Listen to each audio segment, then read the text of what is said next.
ముందుకు ప్రజల సమస్యల్ని ముందుకు తీసుకెళ్లాలంటే కూడా తీసుకెళ్ళనియకుండా మేము ఏదైనా కార్యక్రమం చేయాలంటే కూడా మా ఇంటి ముందుకు ఉదయాన్నే లేవగానే పోలీసులు వచ్చి అరెస్ట్ చేసేవాళ్ళు అధ్యక్ష. కనీసం ధర్నా చౌక్ను ఏర్పాటు చేస్తే అక్కడ కూడా మాకు ధర్నాలు చేయకుండా ఈ విధంగా ఎన్నో ఇబ్బందులు కల్పించినటువంటి పరిస్థితులు గతంలో ఉండేవి అధ్యక్ష.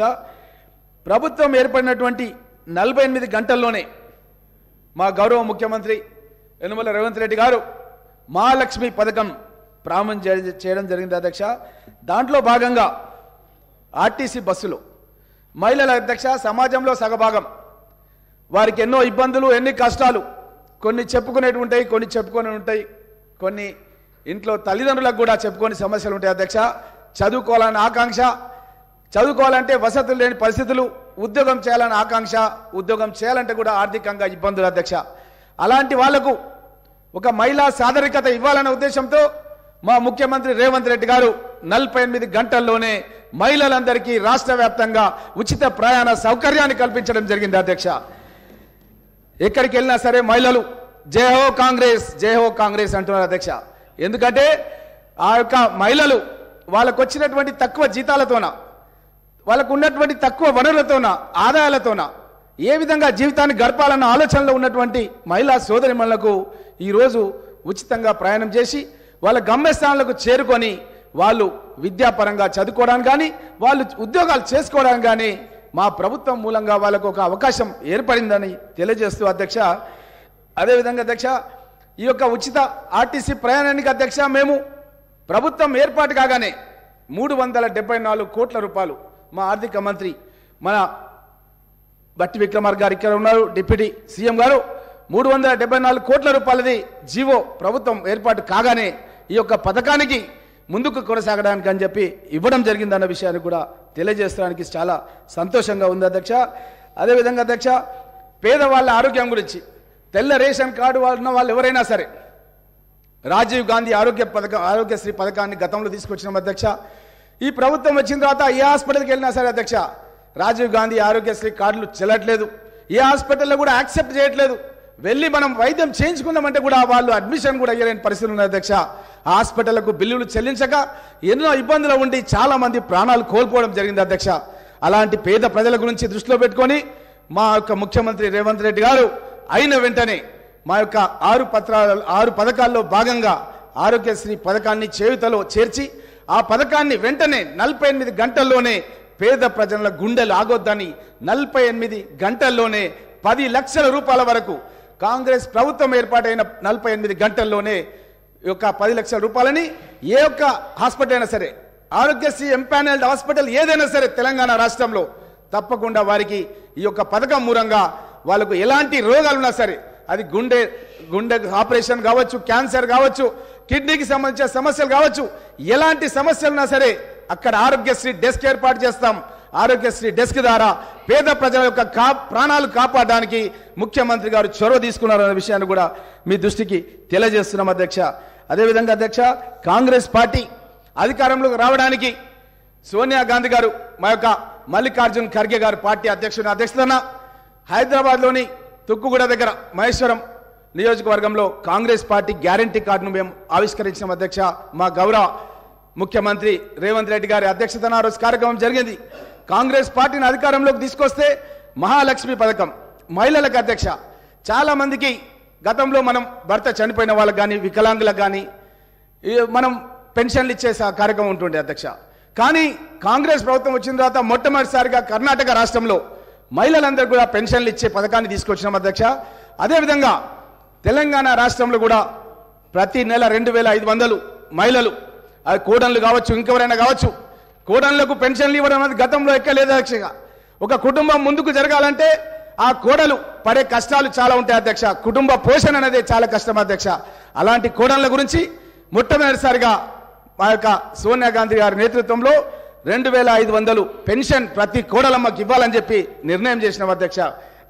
అదేవిధంగా అధ్యక్ష మళ్ళా అత్తలు మామల్ల అధ్యక్ష గతంలో ఒక ఇంట్లో ఒకరికి పెన్షన్ ఇస్తే ఇంకొకరికి ఇచ్చేవాళ్ళు కాదు అధ్యక్ష. కానీ మేము కాంగ్రెస్ ప్రభుత్వం ఏర్పాటైన తర్వాత ఆ 2000 ఉన్న పెన్షన్ ఎక్కడ సరిపోతలేదు అధ్యక్ష. ఒకవేళ ఇంట్లో ఒక అత్తకో మామకో ఇస్తే ఇంట్లో వాళ్ళిద్దరూ ఆ ఒక పెన్షన్ గురించి కొట్లాడే పరిస్థితి గత ప్రభుత్వంలో ఉండే అధ్యక్ష. కానీ మేము ఒక్కొక్క అత్త కానీ మామ కానీ ముసలి వాళ్ళు ఎవరున్నా సరే అధ్యక్ష వాళ్ళకు 4,000 రూపాయల పెన్షన్ ఇవ్వాలని చెప్పి నిర్ణయం చేసినాం అధ్యక్ష అన్న విషయాన్ని తెలియజేస్తూ మహిళల అధ్యక్ష వాళ్ళు కుటుంబ పోషణలో భాగంగా గ్యాస్ సిలిండర్ ధర ఈరోజు 1150 నడుస్తుంది అధ్యక్ష. అసలు కుటుంబానికి ఎవరైనా బంధువులు వస్తే ఏదన్నా ఊర్లో ఒక గుడికి సంబంధించిన కార్యక్రమము బొడ్రాయి పండుగన ఉంటే బంధువులు వస్తారు అధ్యక్ష. తమ్ముడు ఫోన్ చేసి అక్క మీ ఇంటికి వస్తున్న అధ్యక్ష నేను బొడ్రాయి పండుగ జాతరకు రమ్మని అడిగితే కూడా ఏం చెప్పలేని పరిస్థితిలో ఉన్నారు అధ్యక్ష. ఎందుకంటే వాళ్ళ ఊరికి తమ్ముడు పిలిచినా సరే పోలేని పరిస్థితి ఉంది అధ్యక్ష. అక్క మన ఊరికి రావాలి నాయన రమ్మంటుండు అమ్మ రమ్మంటుంది అంటే ఏమోరా మీ బావని అడుగు దసరా కోదమంటే దీపావళి కోదమంటుండు దీపావళి కోదమంటేనేమో సంక్రాంతి కోదమంటుండు అంటుండు. ఎందుకు అట్లా అంటుంది అక్క అంటే ముఖ్యంగా ఈ యొక్క ప్రయాణ ఖర్చులు భరించలేని పరిస్థితి ఉంది అధ్యక్ష. అదేవిధంగా కుటుంబంలో ఎవరైనా వస్తే కనీసం భోజనం కూడా పెట్టాలంటే కూడా పెట్టలేని పరిస్థితులు గతంలో ఉండే అధ్యక్ష. దాని గురించే 500 రూపాయలకే గ్యాస్ సిలిండర్ ఇస్తామన్న విషయాన్ని మేము ప్రకటించిన అధ్యక్ష. కాంగ్రెస్ ప్రభుత్వం ఏర్పాటైన 100 రోజుల్లో మేము ఈ యొక్క 6 పథకాలను ఖచ్చితంగా పేద ప్రజలకు తెలంగాణ ప్రజలకు మేము కాంగ్రెస్ పార్టీ గ్యారంటీ కార్డులో చెప్పినటువంటి పథకాలన్నిటి కూడా అమలు పరుస్తామని చెప్పి సంతోషంగా తెలియజేస్తున్నాం అధ్యక్ష. అదే అధ్యక్ష ఇందిరమ్మ ఇండ్ల అధ్యక్ష మహిళల గురించే మేము ఈ యొక్క 6 పథకాల్లో ఎక్కువగా మేము మహిళల గురించే మేము పోరాటం చేసినాం అధ్యక్ష. మహిళల గురించే పథకాలు తయారు చేసినాం అధ్యక్ష. ఇందిరమ్మ ఇండ్లు గతంలో అధ్యక్ష 2 బెడ్రూమ్ల ఇండ్లు కడతామని చెప్పారు అధ్యక్ష. మా యొక్క పరిగి నియోజకవర్గాలు కానీ వికారాబాద్ జిల్లాలో కానీ ఎక్కడ కూడా అధ్యక్ష ఒక్క ఇల్లు కూడా గృహప్రవేశం జరిగేది అధ్యక్ష. నా నియోజకవర్గంలో కాంగ్రెస్ గవర్నమెంట్ లో 42,000 ఇండ్లు నిర్మాణం చేసిన అధ్యక్ష. అప్పుడు ప్రభుత్వం ఏం చేసిందంటే అధ్యక్ష కుల్కచర్ల మండలం లోపల అక్కడ సిఐడి విచారణకు ఆదేశింది అధ్యక్ష. బండవెల్చెల్ల గ్రామంలో ఇప్పపల్లి గ్రామంలో సిఐడి విచారణకు ఆదేశింది అధ్యక్ష. పేద ప్రజలకు మేము ఇండ్లు కట్టిస్తే అది కూడా వాళ్ళు ఓర్వజలని తల ఉండి ప్రభుత్వంలో వాళ్ళు 9.5 సంవత్సరాలు ఉండి ఒకటంటే ఒక ఇల్లు నా నియోజకవర్గం కానీ నా జిల్లా కానీ ఎక్కడ కూడా కట్టలేదు అధ్యక్ష.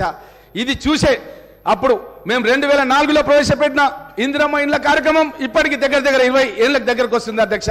అప్పుడు పుట్టిన పిల్లలు ఇప్పుడు పెళ్లిళ్ళు అయిపోయినాయి అధ్యక్ష. ఎక్కడికి వెళ్ళినా సరే అడుగుతున్నారు అధ్యక్ష ఇందిరమ్మ ఇండ్లు కట్టియాలని చెప్పి అడుగుతున్నారు అధ్యక్ష. అందుగురించే మా ముఖ్యమంత్రి రేవంత్ రెడ్డి గారు 5 లక్షల రూపాయలు పెట్టి పేద ప్రజలకు ఎవరికైతే ఇండ్లు లేవో వాళ్ళందరికీ కూడా ఇండ్లు కట్టిస్తాం. ఎస్సీలు ఎస్టీలు ఉంటే ఇంకొక 1 లక్ష అదనంగా ఇస్తాం.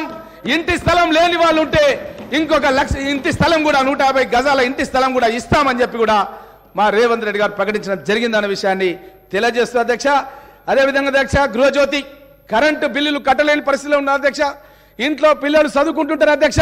ఆ లైన్ మ్యాన్ వచ్చి ఎప్పుడు కరెంటు కట్ చేస్తారో తెలియదు అధ్యక్ష. ఇంట్లో తల్లిదండ్రులకు చిన్న పిల్లల ముందే చాలా చులకనయ్యే పరిస్థితులు ఉన్నాయి అధ్యక్ష. కాబట్టే పిల్లల చదువులు సాగాలని గౌరవంగా కుటుంబం బతకాలన్న ఉద్దేశంతోనే మా యొక్క ముఖ్యమంత్రి రేవంత్ రెడ్డి గారు గృహజ్యోతి పథకాన్ని ప్రారంభించబోతున్నాం అధ్యక్ష. గృహజ్యోతి పథకం లోపల 200 యూనిట్ల వరకు అధ్యక్ష ప్రజలందరూ కూడా మేము ఉచిత కరెంటు దారిద్ర్య రేఖ ఉన్నటువంటి కింద ఉన్నటువంటి వాళ్ళకి తెల్ల రేషన్ కార్డు గల వాళ్ళందరూ కూడా ఉచితంగా ఇవ్వబోతున్నామని కూడా తెలియజేస్తున్నాం అధ్యక్ష. అదేవిధంగా అధ్యక్ష యువ వికాసం విద్యార్థులు చదువుకోవాలని చెప్పి గతంలో మేము ఫీజు రియంబర్స్మెంట్ పథకం తీసుకొచ్చినాం అధ్యక్ష. అక్కడ ఇంజనీరింగ్ కళాశాలలు కానీ ఇంకా ఏరే డిగ్రీ కళాశాలలు కానీ పీజీ కానీ బీఈడి కళాశాలలు కానీ దేనికైనా సరే విద్యార్థులకు సంబంధించిన ఫీజు రియంబర్స్మెంట్ కాంగ్రెస్ ప్రభుత్వంలో మేమే నేరుగా కళాశాలకు చెల్లించేవాళ్ళం అధ్యక్ష. కానీ ఈ బీఆర్ఎస్ ప్రభుత్వం వచ్చిన తర్వాత ఫీజు రియంబర్స్మెంట్లు 1,000 కోట్ల రూపాయలు అధ్యక్ష ఆ కళాశాలకు చెల్లించక ఆ కళాశాలలు మూతపడే విధంగా ఈ ప్రభుత్వం కృషి చేసింది అధ్యక్ష. మేమేం చేయబోతున్నాం అధ్యక్ష అంటే ఏదైతే క్రెడిట్ కార్డ్ డెబిట్ కార్డ్ ఎట్లయితే ఉంటుందో యువ వికాసం కార్యక్రమంలో భాగంగా అధ్యక్ష విద్యా భరోసా కార్డులు అందజేస్తాం అధ్యక్ష. ఆ విద్యా భరోసా కార్డు లోపల 5 లక్షల రూపాయల వరకు ప్రతి విద్యార్థికి మేము జమ చేస్తాం అధ్యక్ష. ఆ 5 లక్షల రూపాయల వరకు అది పాఠశాల కావచ్చు లేకపోతే కళాశాల కావచ్చు ఏ చదువైనా కావచ్చు అధ్యక్ష 5 లక్షల రూపాయల వరకు ఆ విద్యార్థి నేరుగా వెళ్ళి ఆ కళాశాలలో ఫీజు చెల్లించుకునే విధంగా అవకాశం కల్పిస్తామన్న విషయాన్ని కూడా మీ దృష్టికి తెలియజేస్తున్నాం అధ్యక్ష. అదేవిధంగా గతం లోపల ప్రతి మండల కేంద్రంలో కూడా మేము ఒక మోడల్ స్కూల్ తెరిచినాం అధ్యక్ష. గతంలో మన్మోహన్ సింగ్ గారు కేంద్రంలో ప్రధానమంత్రిగా ఉన్నారు. రాజశేఖర రెడ్డి గారు కిరణ్ కుమార్ రెడ్డి గారు రోషే గారు ఇక్కడ ముఖ్యమంత్రిగా ఉన్నప్పుడు ప్రతి మండలంలో కూడా అధ్యక్ష ఒక మోడల్ స్కూల్ ఏర్పాటు చేసినాం. మోడల్ స్కూల్లో ఇంగ్లీష్ మీడియంలో విద్యాబోధన చేసినాం అధ్యక్ష. ఇంగ్లీష్ మీడియం చదివిన అధ్యాపక బృందాన్ని అక్కడ అపాయింట్ చేసినాం అధ్యక్ష. అక్కడ 5వ తరగతి నుంచి ఇంటర్మీడియట్ వరకు అక్కడ అవకాశం కల్పించినాం అధ్యక్ష. మహిళా విద్యార్థుల గురించి అక్కడ హాస్టల్ వసతి కూడా ఏర్పాటు చేసినాం అధ్యక్ష. కానీ ఈ ప్రభుత్వం వచ్చిన తర్వాత ఎక్కడ కూడా వాళ్ళు ఈ విధంగా ఇంగ్లీష్ మీడియంలో రెసిడెన్షియల్ పెట్టి వాళ్ళు కేజీ టు పీజీ ఇస్తామని చెప్పి ఎక్కడ కూడా కేజీ టు పీజీ అన్నది ప్రారంభం చేయలేదు అధ్యక్ష. మేము అంతర్జాతీయ స్థాయి లోపల ఇంటర్నేషనల్ స్కూల్స్ ని ప్రతి మండలంలో తెలంగాణ రాష్ట్రంలో ఏర్పాటు చేస్తామని చెప్పి మేము 6 గ్యారంటీలో చెప్పినాం అధ్యక్ష. తప్పకుండా ఏర్పాటు చేస్తాం. ఎందుకంటే మారుతున్న పరిస్థితులకు అనుగుణంగా అధ్యక్ష ఈ రోజు ప్రతి విద్యార్థి ఈజ్ ఏ గ్లోబల్ స్టూడెంట్ అధ్యక్ష. అతను తెలంగాణలో పుట్టిండొచ్చు, ఒక పరిగి మండలంలో పుట్టిండొచ్చు, ఒక కుగ్రామంలో పుట్టిండొచ్చు అధ్యక్ష. అతను అమెరికా వెళ్ళొచ్చు, అమెరికాలో చదువుకోవచ్చు, ఉన్నత చదువులు ఉద్యోగం కూడా అమెరికాలో చేయొచ్చు. అలాంటి అవకాశాలని ఈ యొక్క కాంగ్రెస్ ప్రభుత్వం కల్పించబోతుంది అన్న విషయాన్ని కూడా మీకు అందరు కూడా తెలియజేస్తూ అధ్యక్ష. అదేవిధంగా అధ్యక్ష రైతు భరోసా పథకం అధ్యక్ష ఏదైతే 10,000 రూపాయలు ఏడాదికి ఎకరానికి ఇస్తున్నారో అధ్యక్ష ఆ 10,000 సరిపోవడం లేదు అధ్యక్ష. లాగోళ్లకు సరిపోతలేవు అధ్యక్ష. ఆ 10,000 రూపాయలు ఎరువుల ధరలు పెరిగిపోయినాయి అధ్యక్ష, పెస్టిసైడ్స్ ధరలు పెరిగిపోయినాయి అధ్యక్ష. కాబట్టి 10,000 బదులు 15,000 రూపాయలు ఎకరానికి ఇస్తాం అధ్యక్ష. ప్రతి రైతుకు మేము భరోసా కల్పిస్తున్నాం అధ్యక్ష. రైతులెవరు కూడా ఆత్మహత్యలు చేసుకోవద్దు, కాంగ్రెస్ పార్టీ మీకు అండగా ఉంటుందని భరోసా కల్పిస్తున్నాం అధ్యక్ష. అదేవిధంగా అధ్యక్ష ఈ యొక్క భూమి లేని నిరుపేదలు ఉన్నారు అధ్యక్ష. భూమి లేని నిరుపేదల గురించి కూడా మా ప్రభుత్వం ఆలోచన చేస్తుంది అధ్యక్ష. భార్యకు 12,000, భర్తకు 12,000. మేము గతంలో స్టార్ట్ చేసినటువంటి జాతీయ ఉపాధి కార్యక్రమంలో కూడా పనిచేస్తున్న కూలీలు ఉన్నారు అధ్యక్ష. వాళ్ళకు కూడా మేము ఇందులో అవకాశం కల్పిస్తాం. 12,000, 24,000 అధ్యక్ష. భార్యాభర్తలకు కలిపి కూలీలకు సంవత్సరానికి 24,000 రూపాయలు ఒక్కొక్క కుటుంబానికి భూమి లేని నిరుపేదలకు కూడా మేము తప్పకుండా ఈ యొక్క అవకాశం కల్పిస్తామనే విషయాన్ని తెలియజేస్తాం అధ్యక్ష. అదేవిధంగా రాహుల్ గాంధీ గారు చెప్పిన అధ్యక్ష వరంగల్లో రైతు డిక్లరేషన్లో చెప్పారు. దాంట్లో ఏంటంటే రైతులకు 2 లక్షల రూపాయలు ఏకకాలంలో రుణమాఫీ చేస్తామని చెప్పినాం అధ్యక్ష. ఈ యొక్క బీఆర్ఎస్ ప్రభుత్వం అధ్యక్ష 2018 ఎన్నికల్లో అధ్యక్ష